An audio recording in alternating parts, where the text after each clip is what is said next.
Welcome everyone to a new video, another guide about Kalonline, and this time I guess I want to talk about all the Kalonline systems which were introduced over the years.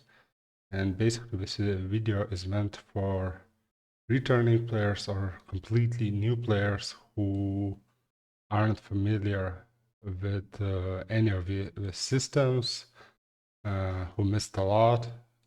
I know it's pretty hard to catch up to all of them, so hopefully this guide will help you a little bit.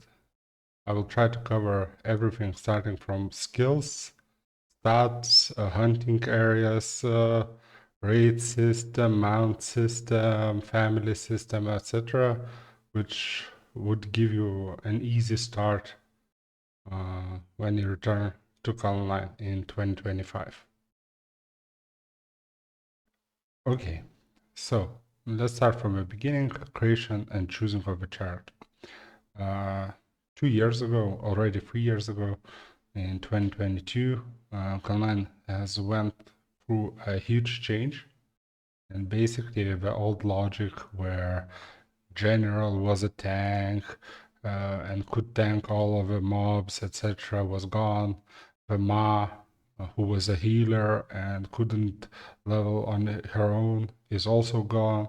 And basically, right now, all of the characters are basically chars with huge AoE skills, which are able to level, PvP, and do whatever you want, as much as you want. So basically, what you're choosing is how the skills looks and playstyle of a char. So you can take your dream char and play on it and just enjoy the Kal. So let's go over all the classes right now and see maybe their pros and cons and how to skill them.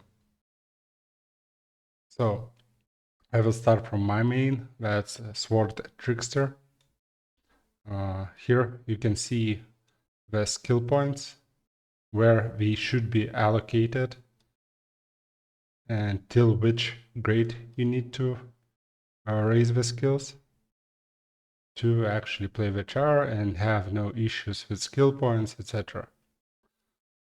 And if we speak about Sword Trickster, this char was buffed not so long ago, and it became actually, I'd say, the highest damaging char in the game because of its high crit chance and crit damage. It also can be played as as a ranged char, as most of the skills can be casted from a distance, which helps a lot in the meta of playing big areas and mobs which actually do a lot of damage. And it's one of the chars which doesn't require high gears to be played. Basically, there are several videos of mine where I clear Dungeon 7 party floors alone with minimal gears, which can be obtained basically by any player for minimal time invested in farming. But of course, as every char, it has minuses. One of the biggest minuses is that this char doesn't have gears on the market. So basically, if you want something high pimped, you will have to pimp it yourself. So that's a lot of cash to be invested there. And I'd say another minus, it requires a healer to support it because basically it has no life absorb skills. And when you play non-stop healing lure after lure, you will get damage. And if you do not want to waste millions and millions of meds, you will have to use a healer to heal you from time to time. About statting, all of the stats have to go into strength. And after we go through all the charts, I will explain why. Then let's move on to Shaman. as before. You can see the skills. It's attack shaman, the one which deals damage and can be used by returning players pretty well, as it doesn't require high gears. And I'd say it's the one char which is pretty immortal. It can tank any amount of mobs at any level, but you have to play it right to do so, and time the skills correctly. So basically, the biggest plus is the char which doesn't require high gears, doesn't require any other chars to be played, and does require meds. But it also has a minus. It has a low amount of gears in the market, so you will struggle to find something decent. And at the later stages, at like 116 plus minus, it starts to downfall because of a long cast times and long cooldowns on the skills. Then Buff Shaman, in my opinion, it's a char which is used just for buffs. It shouldn't be played as a main char because it has basically no damage skills except for Awakening. I'm sorry, I mean Ultimate, and one Awakening skill. So it's a needed char for every other class, but just for buffs. So make it and use it as a buff char. Don't use it as a main char. Then we go to Thief, Dark Shadow. One of the strongest PvP chars in the game because of crazy explosive damage and the skills which can be dropped on the players and they cannot run away from you. But this char requires a high amounts of donations to call cash because basically the main skill, Spin Blade, is a stand still skill which doesn't allow you to run kill mobs, and you always need to either have many mobs with you or have absorption scrolls active, which drains fast when you are leveling actively. So even though the items for thieves are very cheap right now, it's a very pricey chart to play, especially at the higher levels. But if you are a rich person who has enough money and wants to be a dominating force in PvP, I'd say this is a very good char for you.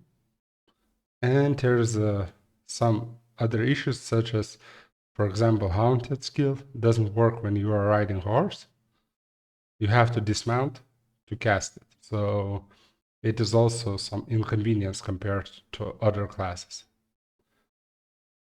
UG, Unearthly Ghost. Good overall char. Has stuns, cheap gears, pretty weak in PvP.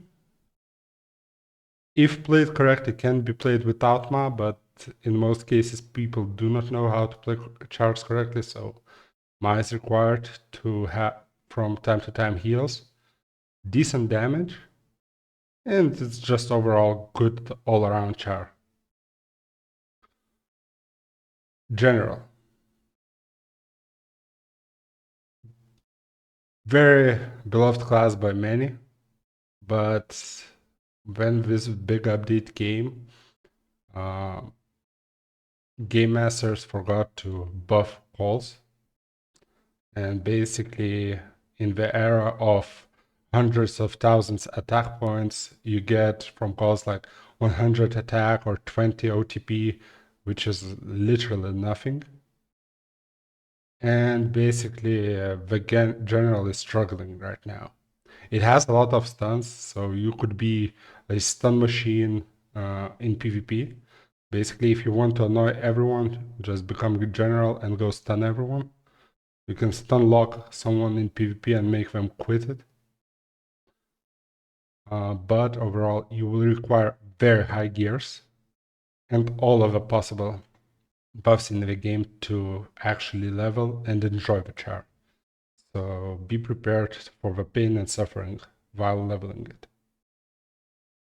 God of Sword, very good all-around char, has self-heal from an ultimate, berserk and shout skills are crazy good, both for a party and for a single player play game through perfect char. The only minus I see it is that some skills require epic horse to be casted, like advanced rush. But overall, it's pretty good char, which is stable through the years. Very good to be played. Aesthetic. Also, same as Gauss. Very good all-around char. Just for me, it's a little bit annoying because most skills got either long cast times or they are stand still skills like Ice Cycle or Flame Injection. And basically most of the ascetics play the char using mainly one skill, that's Punishment, and sometimes Energy Explosion.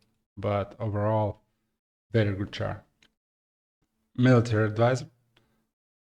It's a fascinating char right now. It got buffed significantly. Quick heals, a lot of damage from the skills, can be played very well in PvP, in PvE. Very great char. Has a skill therapeutic touch which cuts your cooldown on the skills. Very impressive char to be played right now. The only minus, I'd say, at the higher levels, when you get to very high HP mobs, requires slightly higher gears than others to level as efficient. As still, as a X support char, it has more of a healing skills than attack skills. So not enough rotations between skills to play with lower tier gears. IG. I'd say this is a best overall char. One of the highest damage chars in game. So life absorb. Ranged char. A lot of rotations. At higher levels can kill anything at anywhere and anywhere with minimal buffs. Very good char for beginners. It's very good char from early on to the max levels. The biggest minus for me, the prices for archer gears, they are crazy high right now because many people switch to archers and they are hunting for the gears. God of Bow, the only plus I see it's emergency escape and sharpness skills, because basically the char right now is in a very bad shape. Main skill is Arrow Rain, which makes you stand in place and kill that way. And basically these days when evasion, absorption do not work as intended, basically you are in a big pit of bullshit when you have to have a bunch of mace to help you kill. And the rest of AoE skills they are more of directional skills than AoE, and actually make some shitty damage. So right now the GOP isn't the best chart to be chosen, and not the best option for returning players. Maybe only exception would be if you have some large nostalgia for Arrow Rain parties, but still at the higher levels, when the mobs aren't one hit, you will start to struggle because you won't be able to survive. One more little comment about the chars, and I guess this is important to go through. As all chars except ST start at level 1, there are skills which are important at lower grades to have, as they are AoE skills. So for archers, is blow up arrow. It's level 35 skill. To get AoE, for mages, it's splashy eyes and fire blow, 35 and level 40. For knights, it's a vortex skill at level 40. Thieves is the hardest class to get to 50 because we do not have early on AoE skills. So you will struggle on Thief to get to 50. Later it becomes easier. Buff Shaman, just get it leeched. Don't level on your own. Don't suffer with pain. Attack Shaman, Hurricane and Pain of Soul. Pretty easy to level. 2 great skills. Fast leveling, easy. Sword Trickster starts at level 60. No pain, no suffering. You just go with it. So the next step when you log in and you level, it's stats. So basically any physical attacker that's Sword Trickster, Knight, Archer, Thief, you want to go full strength. 0 stats into health, 0 stats into anything else, just purely strength. As you see here on the plus button, that weapon and armor attack power increased by 110% at level 107. It's an insane buff. If you start to spread your stats, that percent will be lower. And at some point, you will notice that your attack is much less than any of your opponent or guild member who has it all in strength. Don't be afraid. You won't lack health or OTP or evasion or whatever else. Right now, the gears give you a lot of stats. For example, you see on the shoes, you get like 70k health, 15k health, etc. You have legacies which give like 50 to 100k health, depending on grade. And basically, all of these extra stats like health, mana, OTP aren't the problem. You will get it with time. So physical attackers go full strength, and magical attackers such as Shaman and Mage go full intelligence.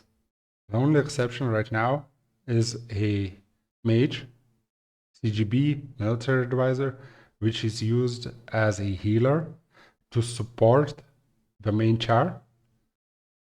So if you're playing a physical attacker, for example, let's say a Sword Trickster, and you are leveling Mei to help Trickster by healing it, go full HP because heals depend on your health.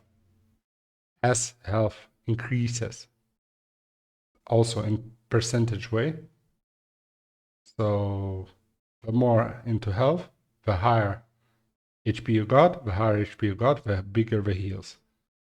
So high level Mei with good gears can heal like 500k HP every 5 seconds. Insanely good.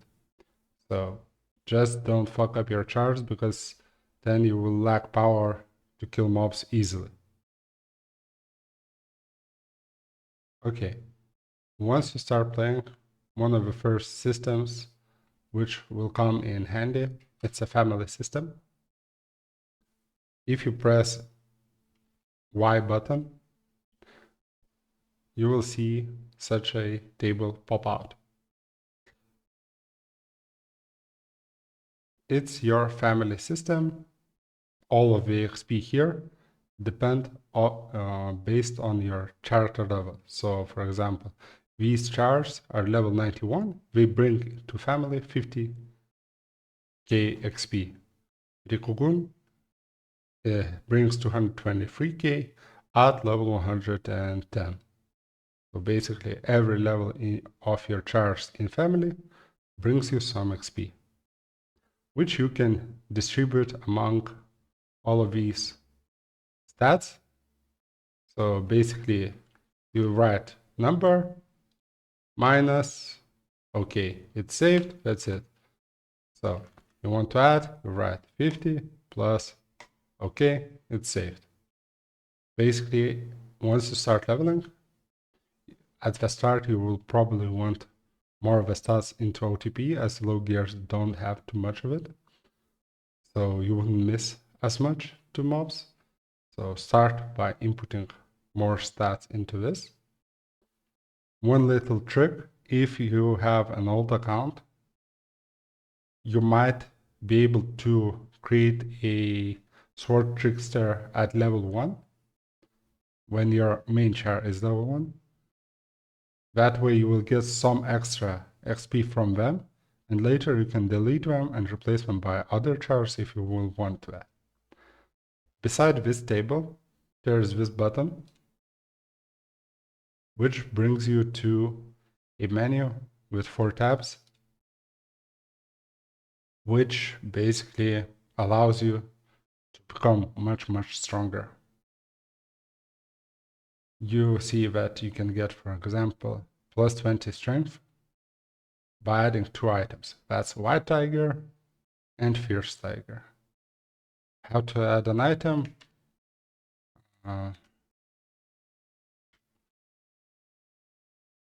Basically, you come here, you find what you want to add, for example, snow fields. You click it, you choose which, in this panel it's riding mounts. You choose what you want to add and click register, and it will appear here. So to get 30 franc, you need to add here 2 yetis. After that, once you add it, it will appear here. Plus 30 franc, you will get extra attack, extra buff, etc. What you have to keep in mind when you're filling this system, especially the equipment part, there are requirements. As you see here, the condition for the parts is enhanced +2. That means the armor parts have to have +2 talismans of defense added onto them. And then you can register it. When you register all 5 parts, that is a full set, you will get 5 OTP extra. So go through them, check which are more or less worth for you, and I'd say work on them. For me, as a main sword trickster, I'm working on strength, attack, minimal attack percentage, and hopefully one day critical damage. So work on this system. It requires a lot of time, but it is absolutely worth it because you get a lot of power boost from this system. Another new systems which were introduced over the years are the legacy and trinkets. Basically, you can buy trinkets in legacy which are upgradable. Also, protection talisman, which can be upgraded. So basically, in Naruto, there is NPCs which sell these trinkets. So basically, there's Talisman of Phoenix, so that's protection talisman, which can be bought for 10 gold, and it gives you 4,300 health and increases potion recovery percentage. Same goes to like trinkets. They increase your attack, health points, and additionally, once it's activated, as you can see, it increases your attack even more and increases your crit chance a little bit for a certain period of time. And later on, for example, if you bought White Tiger Alpha, you upgraded it to like Zeta or Eta, and you want to exchange it for a blue tiger or something, you can do it here at level 1 using Celestial Treasure. As you can see here, the piece of celestial treasure can be crafted from pieces of celestial treasure, which can be obtained from raids, or they can be dropped from mobs in Valley of Diva, wood. So keep that in mind. And the legacy is put here for 50 gold coins. It starts off pretty weak, but the legacy is the biggest damage booster in the game. At higher levels, you can get up to like 300k HP from it and like 40k damage just from this item alone. Also, it has slots open where you can use Ancient Relic to open extra stats, which can be PvP stats, critical damage stats, water attack stats, and many more. It's a big money pit where you will have to invest a lot, but it gives you like the biggest boost you can find in Kalonline. And basically, to get materials for the legacy, you have to do the daily missions at this NPC in Naruto. Spirit of Guabao. Each of these quests requires 1 gold coin. So basically, you do them daily, and later you bring your heavenly, and you can upgrade them to the higher cost. So basically, my next upgrade, for example, from Epsilon level 2 to Epsilon level 3, considering I get 10 of the spirits a day, will take me 28 more days, and I will gain like 4k HP and 300 attack from it. About Trinket, when you get it, you can either do quests, but I would say it's a waste of money doing quests for the Trinket materials. Maybe the one exception would be Treasure of the 4 Guardian Gods. But else, basically the best way to upgrade Trinket or Phoenix Protection Talisman is by participating in raids. Each raid gives you materials.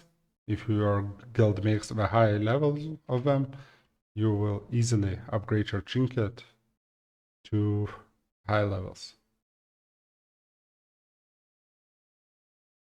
If we are speaking about raids, to upgrade your Trinket or Protection Talisman, you have to be in guild. And if you go to the guild menu, you will see raid resources. So basically from the mobs, you get either pieces of raid resources or guild raid resources. So to donate to guild, you need to have guild raid resources scrolls. You go into guild raid, press resource donation, enter amount you want to donate, press confirm, and you see you have donated. Later, the leadership of the guild invests all of these resources into increasing the level of the raid and summons the boss. How to convert the pieces of raid resources into the scrolls so you could donate. You can do it daily. Going to this NPC, pieces of raid, 100 of them, for 10 scrolls, and basically you do the exchange.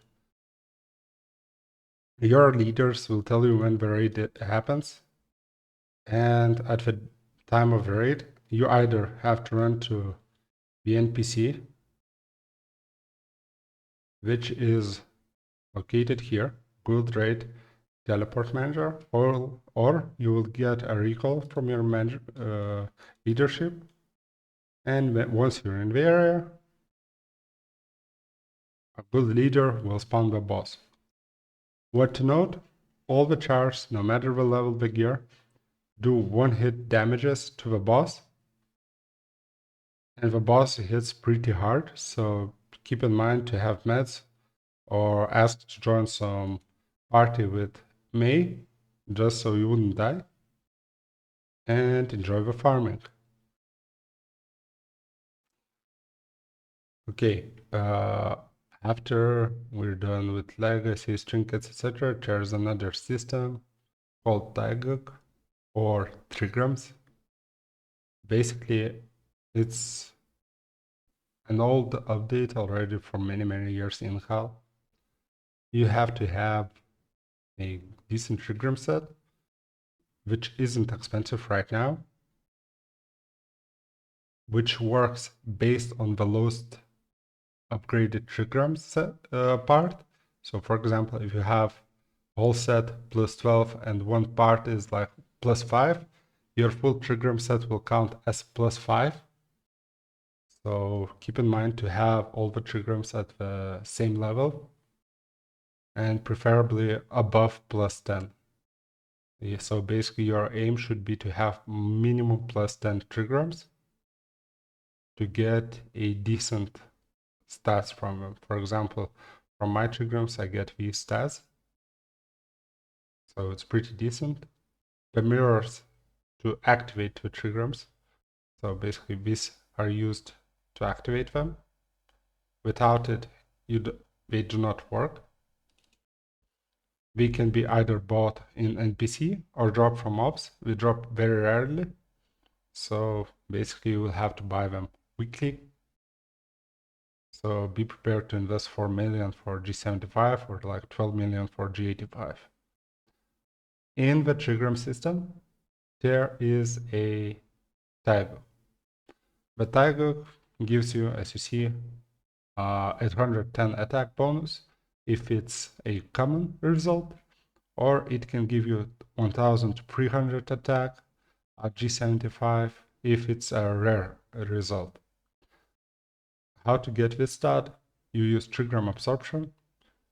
You have to craft Tae-guk. So to craft it, you go to Artisan Doggy, you go to accessories, and basically you can craft yourself Tae-guk. It shows what materials are needed to craft it. And basically either you buy them from sellers in local or you have to go and mine them. So it's your choice how you want to do it. Once you have it crafted, you insert it into the slot, press Trigram absorption. It kind of absorbs the trigrams, like their power into it, and gives you absorption effect. If you do not like absorption effect, you have to buy absorption medicine to clear the effect you got. And you go again with a new trigram absorption. And you can roll it as much as you want till you get the result you want. So basically, your most desired effect should be increasing attack. Like I have here, physical or magical attack increase.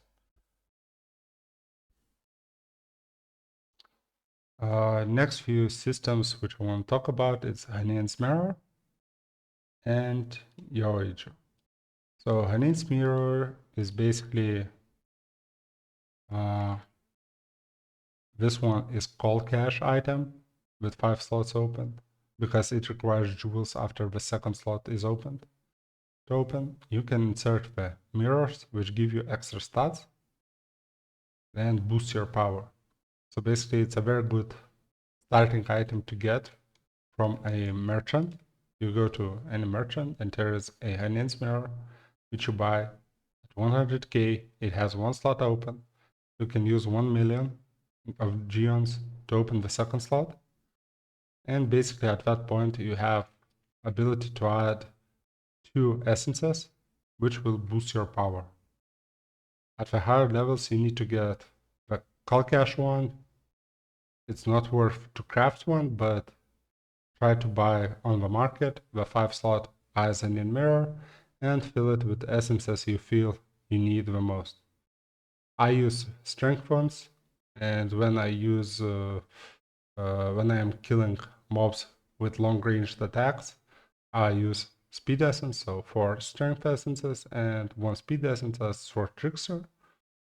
For other classes, it might be a little bit different, but basically, it's either strength or intelligence trigrams when you are leveling, based on your class, if you're physical attacker or magical attacker.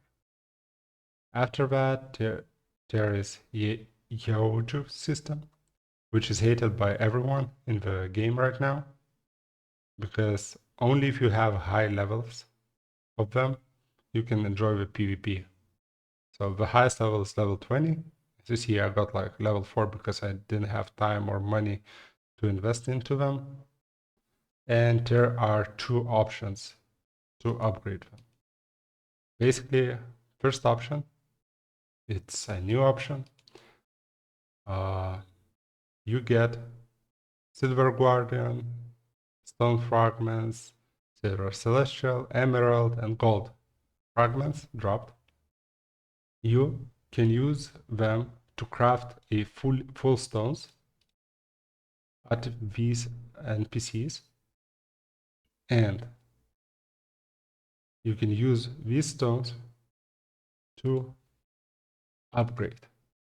So basically, you right click the stone, you add yeoiju you want to upgrade, it will automatically choose the stone, you press enhance, enchant, and basically you upgrade your PvP abilities. Other option is upgrading using 2 same yeoiju. So basically you see you will need 2 of the same kind to get 1 higher, and you will need fortification stones. Fortification stones can be purchased from Kalka's shop, but that's a very expensive way.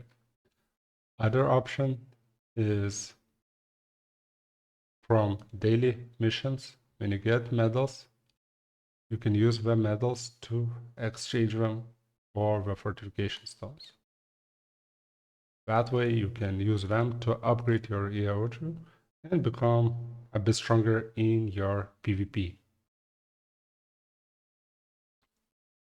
Also, another system which is already for over 10 years in the game, that's pocket system.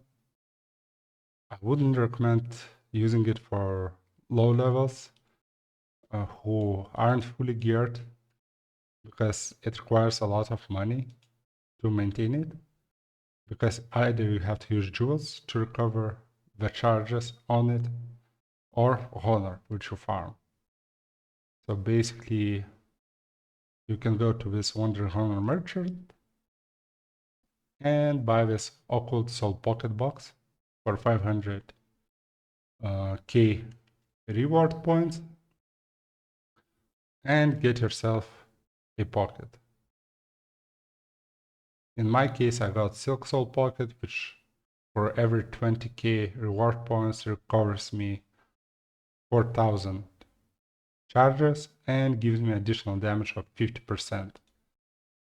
You can see here on the box, it says you can get like colorful Silk Soul Pocket. It's the best of them because it increases your damage by 55% and has a charging limit of like 5,000 each charge. So a bit stronger one.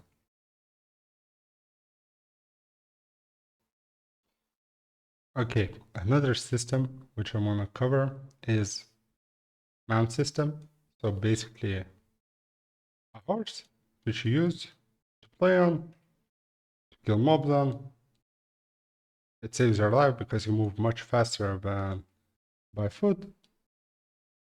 So mobs cannot touch you and you can easily lure them and kill them. So basically, as you see, I have like 0 stats here, 0 abilities. But once you get to a higher level, what you can do is craft more horses. As you see, you can have like normal grade of 3 or higher, etc. And you can have, in the end, a big collection of epic horses, grade of 30 or higher. That means you have to have 30 horses at epic grade to have this buff. And you basically see how huge the buff is. So it's insane. But as said, it's a very difficult achievement to achieve. So it's basically end game system. When you got all the armors, etc. set up, you can work and play on the building of your family system of horses. You can to upgrade them or get abilities. To get abilities, you need to use Egg of Golden Dragon. So basically, you take Yeti, you add Golden Egg, which can be bought from from Colcash shop, and you get your abilities. Once you feel like you got a lot of horses, you can combine them to get like a higher tier horse. So if it's normal, I can add another normal Yeti and get like rare, uncommon, epic horse, etc. So basically, one of the systems with upgrading chance to become a little bit stronger. Just keep in mind that Yeti can be upgraded just by using other Yetis, and so on with all the other horses, except from Battle Line, which is a PvP mount, which is very expensive. That one can use any horse to upgrade, and others just of the same kind. One addition to mounting system is for Trigrams players to get the cheapest mount possible. You have to go to temporary fort. You will go to this NPC here, to John, and you can see show me the horse, and here's a wild battle horse. It costs 5 mil, but basically you can use it both in PvE and PvP. So pretty good investment to save up some cash. And you won't need like boxes or to pay 100 mil to some players for some beautiful skin. So as temporary item, either items for family chars, to have horses for a high mobility, it's a pretty cheap and a good way. Another thing which we have to cover is PvPs. To gather reward points for which you can get skill books, for which you can get pockets, from which you can get extra buffs for your daily playing. So basically, there are a few types of buffs, PvPs. In Naruto, this one, Triangular Battle, twice a week. You have to register for it. There is 390 spots, which are filled in like 1 minute, so you have to make it in time to be one of those. If your team wins, you get like 10k reward points, depending on how heavy the victory is. Another is Duel Tournament. That is, you register once a week, either 1v1, 3v3, 6v6, and you just try to win in your bracket, and the higher the result you end up with, the higher reward points you get. What I have to say, these days the GMs made an buff to the systems that you would know when you get a reward. After casting skills, you might notice there is greenish box appearing here, looking like a chest, and it says that you are able to receive the rewards. That means you were active enough to get them. So in any PvP you participate, first get that box And only then, if you see that you're useless in the PvP, like you're too low, you can go AFK and leave the rest to the strong guys to get you your reward points. Like, hope for the best. But of course, that comes down only to like triangular battle or uh, army, so-called battlefield, which also happens once a week. The registration is on docs. Right now, as far as I know, only one army happens a week.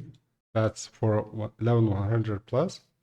At Elite Draft Officer, you register as a member to one of the armies.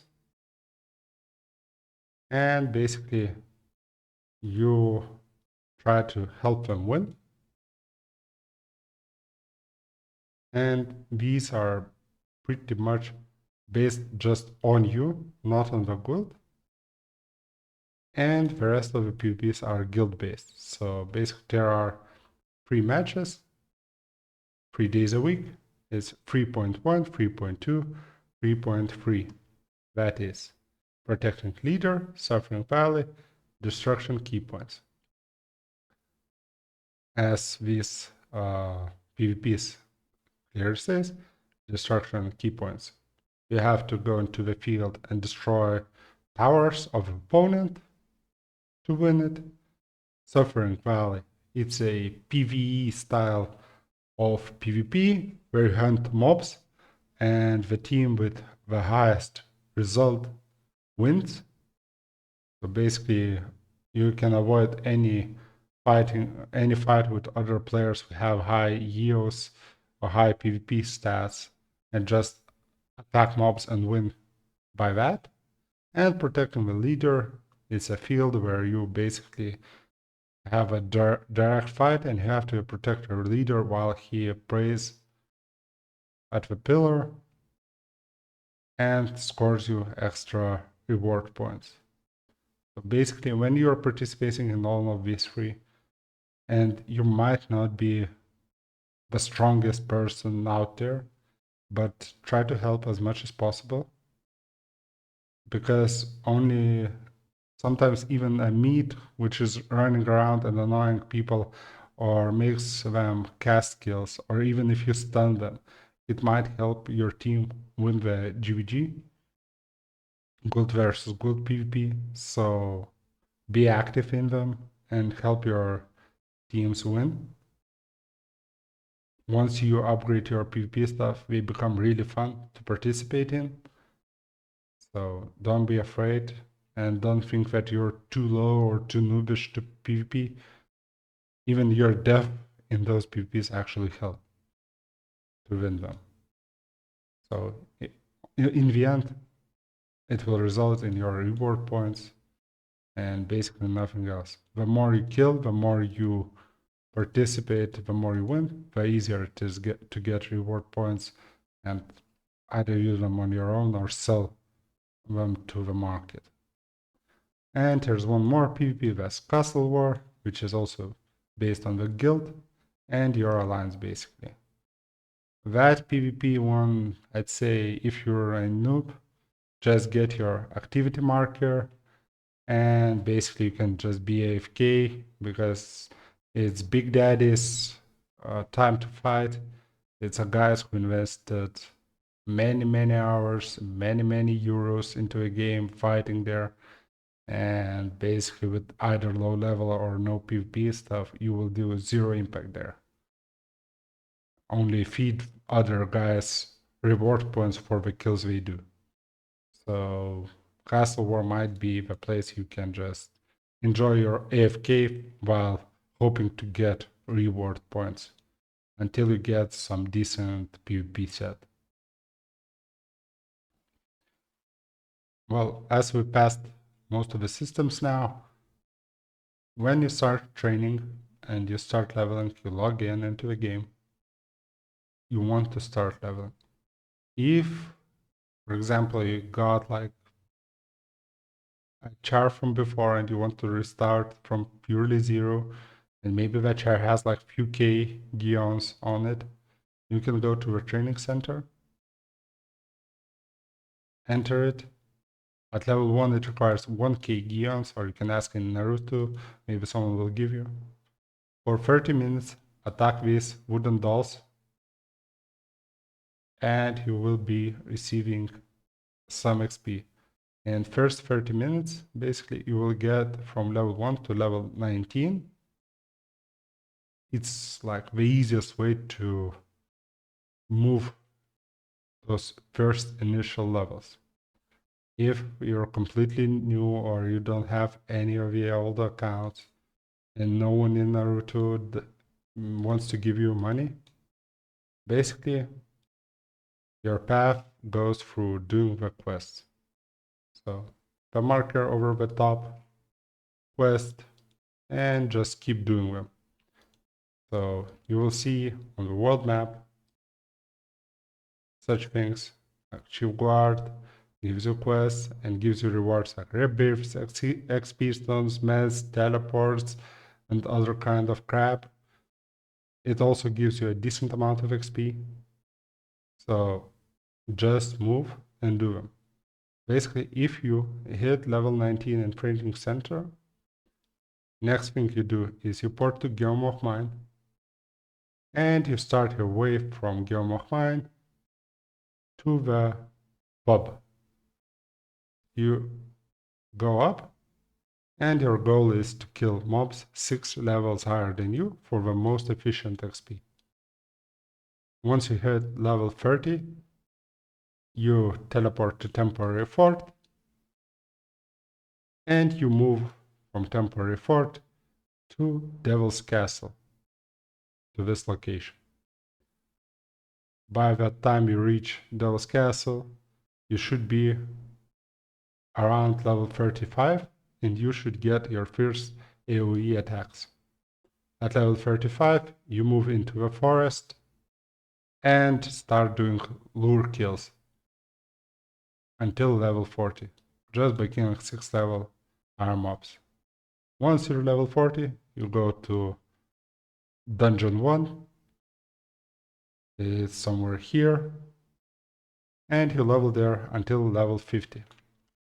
At level 50, you go to pub again, and there is a teleporter located next to this tree. This is teleporter to Dungeon 2. That's the Dungeon 2. And you start leveling here at level 50. So basically, the best spot for me was and is these mates. Basically, you can start even level 49 here. If you fix the spot, you will see that lots of mates respawn here, and they respawn every 15 seconds. And the luring area is very small. It's like basically from here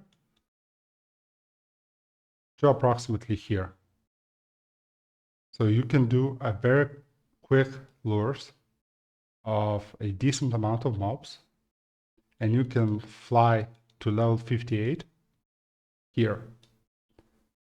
It's no point to going to the higher mobs and taking your time to lure the area, etc. That's the slower XP.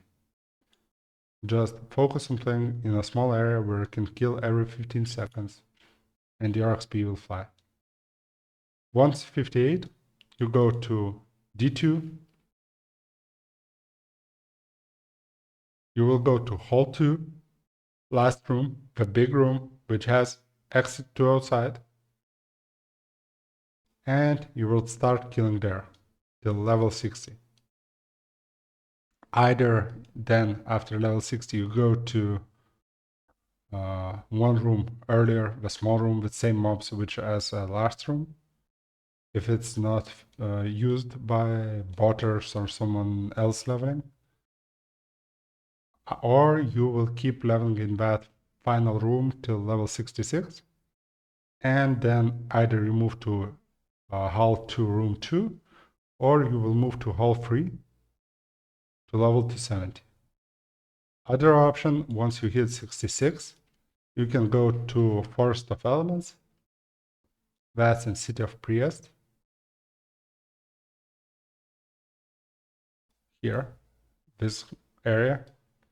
Basically, you go to this area at level 66, and you can start killing there. The best spot for me was right here. This is fire mob spot. It's on top of the ramp where the wood mobs used to be. And you will be able to have like 10 mobs there. And basically same farming as on the maids. You just keep on clearing them, quick respawns, quick kills, very great XP. So the level 70 shouldn't be a problem for you at that point. And basically you will want to farm elements for your third drop change. So once you got fire once, you can move to water. But I'd skip water as the elements of that kind is very cheap on the market, like 100k each. So it's cheaper to buy them and farm the rest. And also it's a very good way to earn some money early on by farming elements and selling them on the market, because they are crazy expensive right now, as no one actually farms them.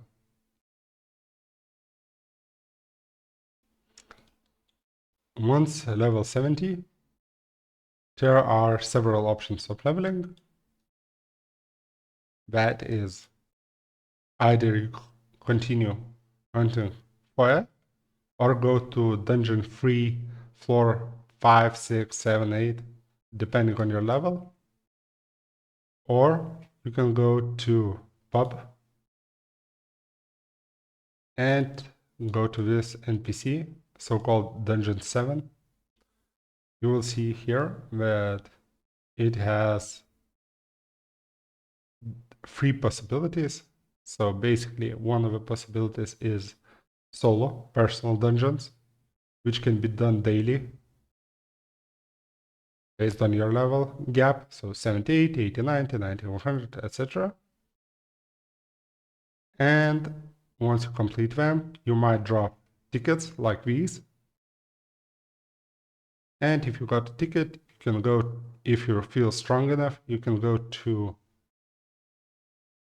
party floor. But for that, of course, you will need to join someone in the party. He can stay in town, just you alone go inside and you kill them. It's a huge XP, like the best XP right now in the game. 4 tickets of floor 1 will bring you from 70 to 80 if you got XP stone active and perfect party effect. So basically it's an insane leveling speed.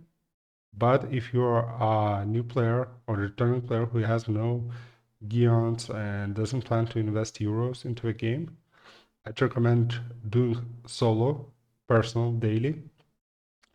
And if you get tickets, sell them to other players by opening them for other players. That way you can earn money and buy yourself some decent gears. What else is important along the way of this leveling? Basically, you have a mission table. It's daily missions, which is set at 000000 KST. And it brings you to kill some mobs, you get medals, and you get XP with some gems. So basically those medals can be later used for yeoiju fortification or tickets again to just open yourself party floor and level, or sell them and earn some cash. So it's really worth doing it, but I wouldn't do them on the low levels, like level 70 minus. Me personally, I do them only on level 95 plus chars because it's much less running at that point, and basically it's a very decent XP then. Until that, you get low amount of medals and XP shit because you waste a lot of time running. So it's easier just to go to your level location and level up there. Once you reached 70 and either did D7 missions and started to level. Once you hit like 75, you can start moving towards D5, Dungeon 5, floor 1. It will be a challenge to kill, but it's a good XP. And once you hit 80, it's either continue in D5 or move to Highlands. Of course, D7 is always an option for you, but if you want to earn cash and actually be geared once you level up, I'd say go for normal mobs and silver tickets. Now, I will attach a link to another video which I did before. I tell in more details in which level gaps, at which area you should be playing besides D7. Hopefully it helps you. And hopefully you won't have an issue where to level. What I also wanted is to show you several spots around the Kal, basically at level 90 plus in wood, where you can easily farm XP and maybe even drops if you're lucky. Because most of the people, once you get to level 90, cannot find a decent place to level. So basically in the starting town of wood, you will see a lot of these crazy demon workers. And by leaving from the main town, you can run to this location. Basically, it starts right here. You pull the mobs from here, and you run all the way through this small valley up to around this area,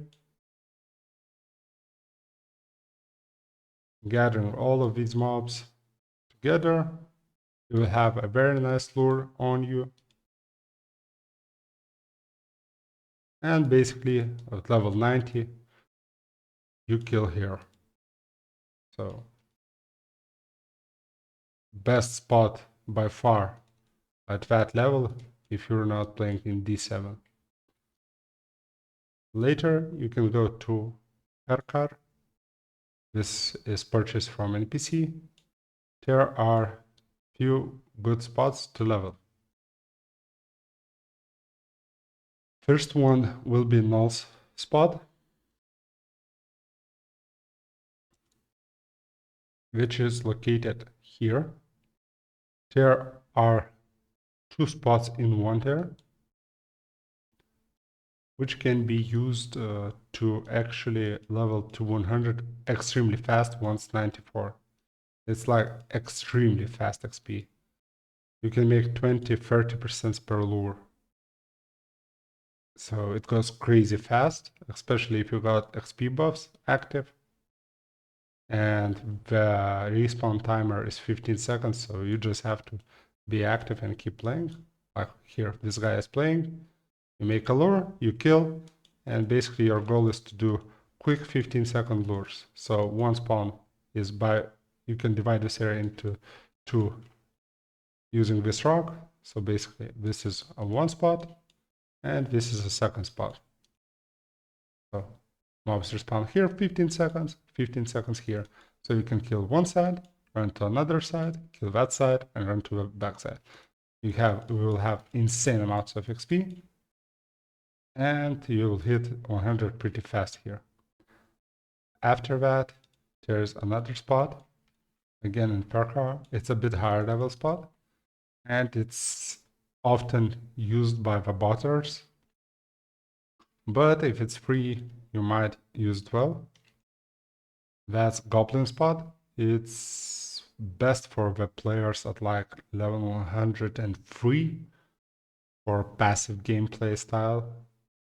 But keep in mind, for this spot, when you're standing still, you need to have a decent enough char just to be able to kill fast enough. Basically 1 hit or 2 hit them. So you wouldn't fuck up the respawns and you could enjoy the actual gameplay in it and the bonuses you get.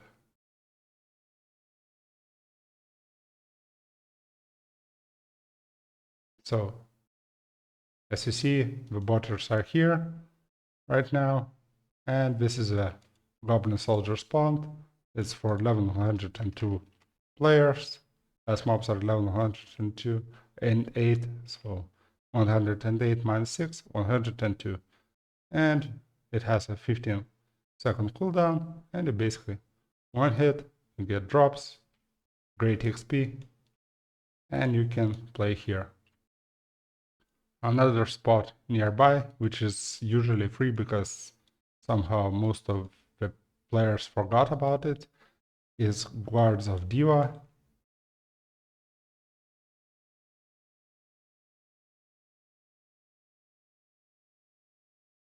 So Guardians of Diva, they are the best for like level 101, 102, plus minus. They are located here. It's also a spot which doesn't require you to lure much. You just basically have like 3-step luring ability for a very, very quick XP. You can make their like level 101 to the 102 in like 3 hours without much struggles or pain. But again, one simple rule, you have to have strong enough char just to kill them in time.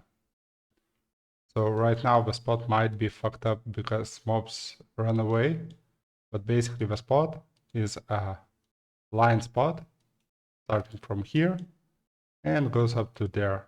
Mobs have got a big radius for attack. You basically gather them all.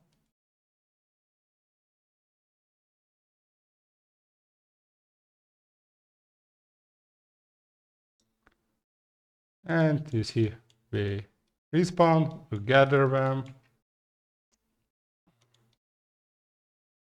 you kill them, and they respawn again. There are 2 more very decent spots. One is located here. That's another null spot, but one with 0 luring, you just stand in spot and have to kill fast. And another one is located here. So basically, all you want to do is just have a char with healer maybe, stand still, and keep on killing the respawns. But as in goblin spot, it is oftenly taken by the botters who are farming like different materials for yeoiju upgrades, maybe some buffs, dragon spirit scrolls, etc. So basically, if you're lucky, you might have the spot free in channel 1 or maybe in channel 2. So if you're able to kill there, it's a very good chill place to play at. So here it is. As you see, botters are here, basically, but basically you just stand, you have a bunch of mobs respawning, and every few seconds you kill them, and you get a great XP. It's a very good place for chill leveling to 100, to 101, and to leech your shaman. Okay, one more useful thing about Kal these days. On Kalonline website, what you can see, there's a power book, a very useful tool. Basically, everything is written about everything, of how different systems work, how to activate them, monster levels, drop rewards, that is, what area drops what, use it. It's a very good tool for returning players to understand the Kal better. And that way you will have less questions to your guildmates or friends who are playing for a longer time. What else is useful from this power book? but on a Korean power book. There is a probability guide. As a Korean law requires you, you have to announce what are the chances to upgrade certain things, what are the chances to get certain things from different boxes, which GMs give in whole cash shop. And like if you drop like a golden armor box, you see everything has a 3.4 or 3.3% chance to drop. So you can always check what are the odds, will you hit what you want or not. When you are crafting or rolling something or opening boxes.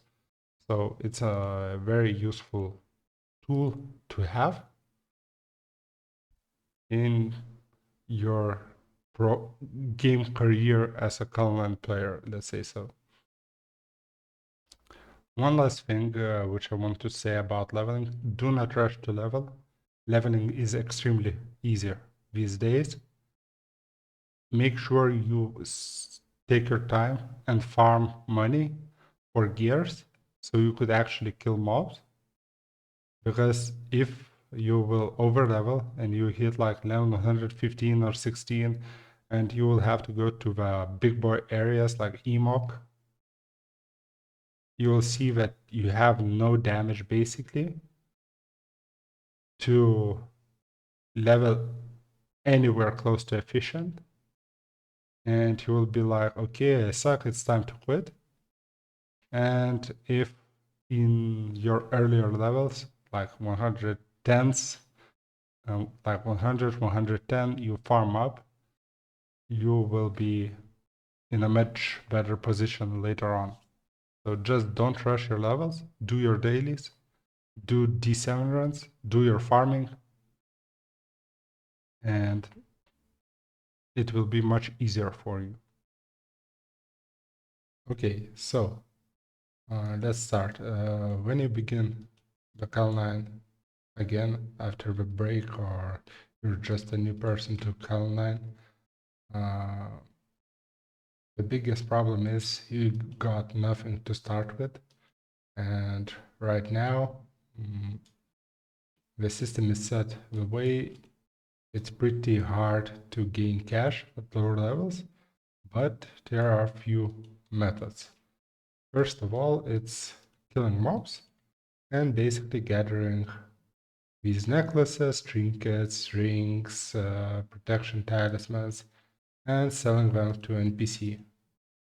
Basically, each of them costs 3 to 5k geons, and that allows you to purchase some of the lower gears, purchase medicine, and continue your journey.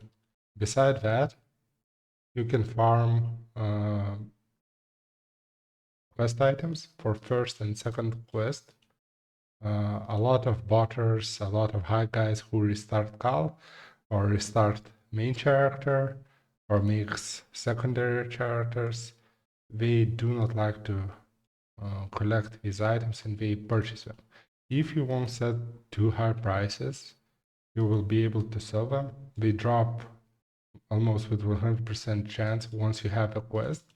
So basically you can earn any amount of geons in the long term only if you're stubborn enough to farm that items. After that, there's an old Kalonline system is fishing. Basically you can get some speed mats, some fishes which can be crafted into potions which give you attack buffs, and basically sold on the market because everyone uses them these days. And last but not least is when you do the daily missions, and I would suggest you start doing them as early as possible, you will notice that you get medals of honor, and once you complete the mission and collect some amount of it, you can exchange them for different kind of items. The best items to exchange for are the Infinity Tower tickets, which can be sold to other players for a decent amount of cash later on, once you reach the high enough level to open that ticket for another player. So basically, at level 70, you can already have a couple of tickets gathered to either level yourself if you wish to, or sell them and earn some cash for your future gears. Okay, once you hit level 70, you will have a job change to do, and this is another place where you can earn cash because elements cost a lot right now. You should check market before farming which elements cost most, but basically each type of element has some small spots where you don't need to lure at all, or like minimal lures where you can kill like 12 mobs in 15 seconds. It gives very nice XP, and you can farm a lot of imperfect elements which can sell for a good value. And basically it's another way to earn some cash. You will also be able to get some drops here like G80, for example, G70. So that's another way to earn cash. Later, if we speak about this type of area, about Tower of Priest, once you are 87, you can go to Tower of Priest floor 7 and start farming essences for wood. They sell very fast if you set prices below the reseller prices. We just stand up and go to your shop and buy them. So you wouldn't be competing versus them. When I really needed cash, I went up to floor 7 for like 5 hours, ended up making like 100 mil, because essences, if you kill fast enough, drop like crazy. So that's another way for you to actually clear. And another probable way that is, again, doing these 7 runs already, not the ticket ones, but solo runs. And basically trying to drop tickets in the solo runs and later selling them. That way you earn pretty nice penny, let's say so. And the higher you level, the higher price for the tickets. If you have like multiple chars farming them, you can make like from dailies, taking tickets and farming tickets like 100 mil a week easily. If you got like 10 chars of level 110, which is easy to make these days, you can make 200 mil, 300 mil a week just from the tickets themselves. So basically, the wish to be rich and like your goal is achievable if you have enough time and patience to farm it. Once you finish those low levels, you gather some cash and you're about like level 15. The best thing you can do is start farming family collection items and selling them. Basically, right now, the market is empty.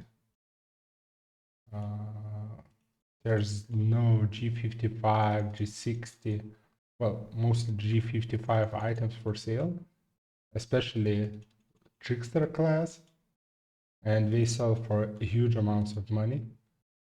For example, right now, as of today, a Trickster set G55 can be sold for 200 million easily on the market. So what you want to do is use the Kalonline power book. You can find it on Kalonline website and check the drop list. And you will find that, like, for example, outside of D2, you can drop some G55 items. And, for example, Bed of Fire, which are actually very expensive right now. And basically start farming those items without rushing to level, but purely just farming items on low level mobs, even green ones, maybe even blue ones, just to get cash. Once you will see that you're high enough and you have to leave those low level areas, move on to like dungeon 2 and just sit there and grind until level 70 plus. Grind for G60, G65 items and try to sell as much as possible. And you will see that your geons will start rising because a lot of people are filling their systems now, family systems, and basically all the items are needed, all the grades are needed, and especially the early ones, G55, G60. So it is a good way to make some cash. Additionally to that, there is a quest at level 56, which allows you to do a angry doggy hunt.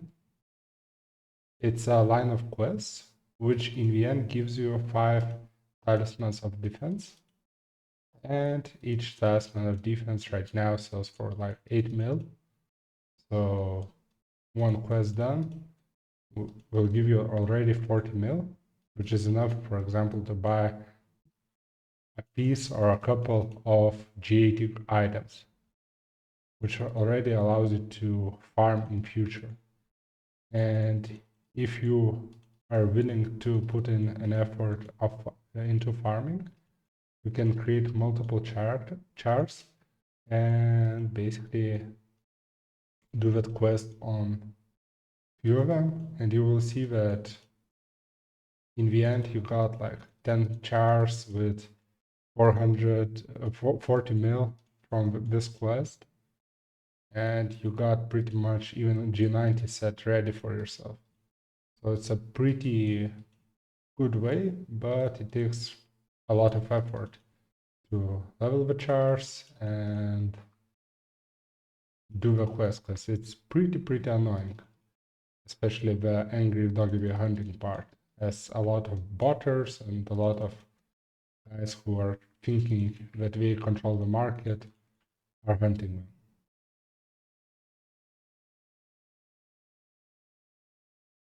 Okay, so another level gap is like 100 plus.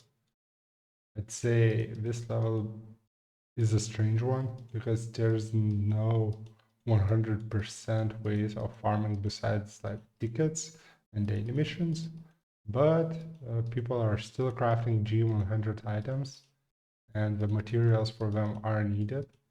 So basically one good way for you to earn some stable cash is to play a dead person or lawless and farm G100 mats and sell them on the market. Or if you're lucky, if it drops like Bed of Fire and you feel lucky pimping gears, you can craft G100 and sell them. So basically you farm up mats, you get Bed of Fire, you pimp up item from first attempt, and you sell it to the market with a huge profit, and you become rich. But most of the cases people aren't that lucky, so best scenario is just to farm mats, sell them, and either buy G100 prepared or purchase the both G90 parts and only then craft your new set. And basically, the higher you go, the easier it gets to get cash, because at the higher places the drops worth more. For example, in EMOC, you can farm blue crystals, purple crystals, the gems so-called, which can be sold at the huge prices because some crazy dudes are already crafting G115, and they go for crazy price like 80 mil for a blue gem, 30 mil for a purple gem. Yes, they are rare, but like one drop can pay you off for a whole week of farming tickets. So, and you will earn a pretty decent XP there. So the higher you go, the easier it gets. Last method which I would consider doing if I would be trying to gear up, buy something very expensive, it is leeching players, as this service is still very in high demand, as a lot of people do not have time to level on their own. So if you manage to beat edgy prices and speeds, or at least one of those, you will have a lot of clients, and it brings pretty nice penny to your pocket. Yeah, but just don't get too greedy in this part, else you won't get clients, and basically you will waste your time preparing a team of chars to level others. And last but not least, I should say reselling has always been a part of Kalonline. It's a shitty job because you always risk to lose money, but it has a big return if you are able to look into the market, into where it's going, into what might come next, like what updates. For example, okay, this class is right now shit, so there's a slight chance that it might improve, so maybe it is a good time to stack up on that class items and sell them later with a profit once the class is buffed. So yeah, but in this method of earning cash, you will notice there are a lot of edgy sellers who have a lot of geons to work with, and basically it's very hard to compete with them because at the higher levels the prices of good items which actually bring profit are crazy. So you will need to gather some cash before with other methods before taking up reselling. As a conclusion, I want to say thank you for watching my video. I hope you found some useful information for yourself. I hope I covered most and most important parts. Maybe I didn't cover some buffing themes like purchasing pets and crafting them, but you can find the information in PowerBook. And basically, thank you for watching. I hope you will return to Cal and you will enjoy it as much as I do. I'm not watching Cal as a game where I want to achieve like rank 1 PvP, etc. I'm watching it as an old school game which I enjoy for many years now. And I still believe that you can be very successful even without investing much euros into the game. And you can actually grind up as it used to be and as it meant to be played by a lot of grind and without being a crybabies as most of the Kalonline community is these days, crying that we didn't get everything we want in one day, even though we forget that in the past to get one G50 item, you had to farm like half a year or maybe a year. So look at this game as into a 20-year-old game, which made changes just to keep at least some player base alive.